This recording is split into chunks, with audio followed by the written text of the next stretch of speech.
Alright, good day once again. Welcome to part 8 of our first series. And now we are going to be talking about mitochondria as a cell structure and also explore its function. On the board here is a diagram that represents the mitochondria. First thing I want you to know is that, we have this common idea already that the mitochondria serves as the powerhouse of the cell, right? It's the powerhouse of the cell because it is that the aspect part of the cell that generates energy and all those stuff. Now, first thing we should explore, appreciate from the diagram here is that the mitochondria has a double membrane. So it is a double membrane bound organelle. You can see it there, double membrane bound organelle. So when it says the double membrane bound organelle, you can see that here it has an outer membrane.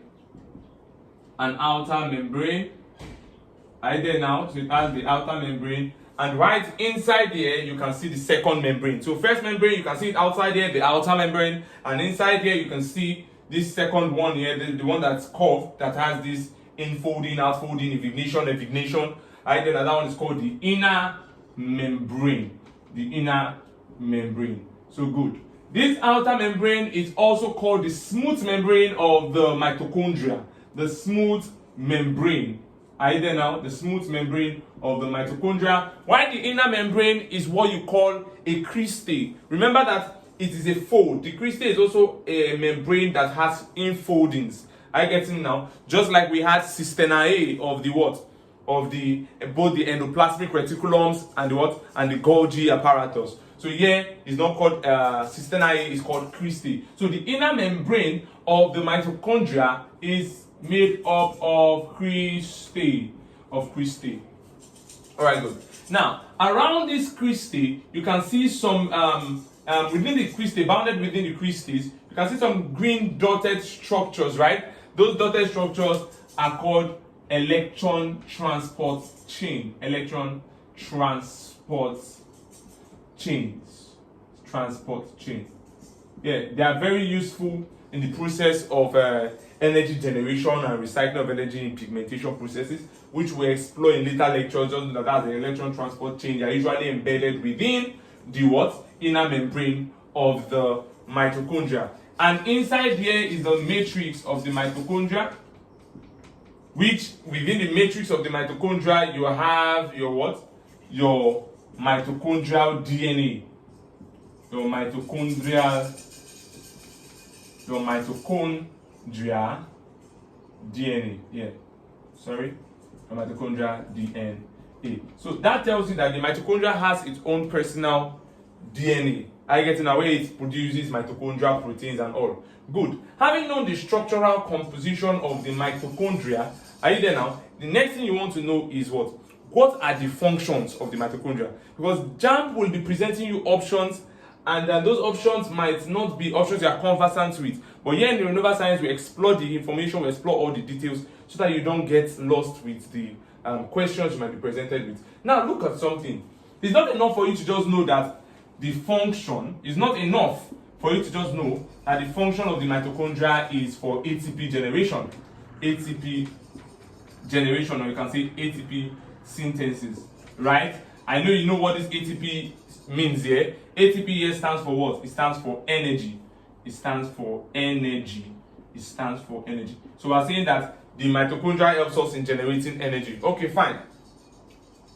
The question we want to ask ourselves is this the only function of the mitochondria?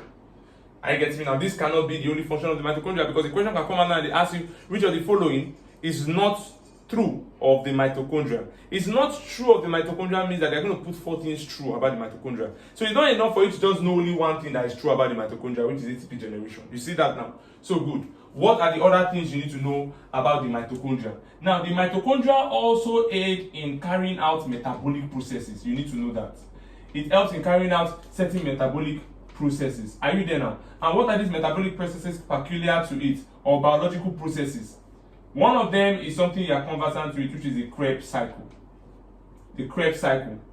We'll discuss that in cellular respiration. So aside from the Krebs cycle, another one again you have is the process of ketogenesis. It happens within the mitochondria. Ketogenesis is an important process for the formation of ketone compounds within the mitochondria. You also have a process called gluconeogenesis. You see, in gluconeogenesis, you are forming new glucose molecules from what? From fatty acids. So you are forming them from fatty acids. I get it now. You are forming them from amino acids as well. You get that now? So you're forming those components from fatty acids, from amino acids. Then also, you also have another process there, which we call the urea cycle. The urea cycle. You see that now? So all these processes usually take place within the mitochondria. You can see that the mitochondria is a very, very important structure, allowing all these numerous metabolic processes which are very useful. Are you there now? While also doing its ATP synthesis function. So that's that for the mitochondria. It's very simple, it's very, very direct. All you need to remember is you have two membrane. One is outer membrane, the other one is the what? Inner membrane, called the crystal. And again, this outer membrane, they have very high permeability. Yes, this is a question they can ask you in JAMB OBJ. You understand? Outer membrane, this outer membrane, the smooth membrane, have high permeability. That means they can allow a wide range of materials to move in and out of the cell, as the mitochondria itself, of the mitochondrial organelle. They can allow materials, numerous amount of material, move into the mitochondria or out of the mitochondria. Then you also have what? For the inner membrane, those ones have lower permeability.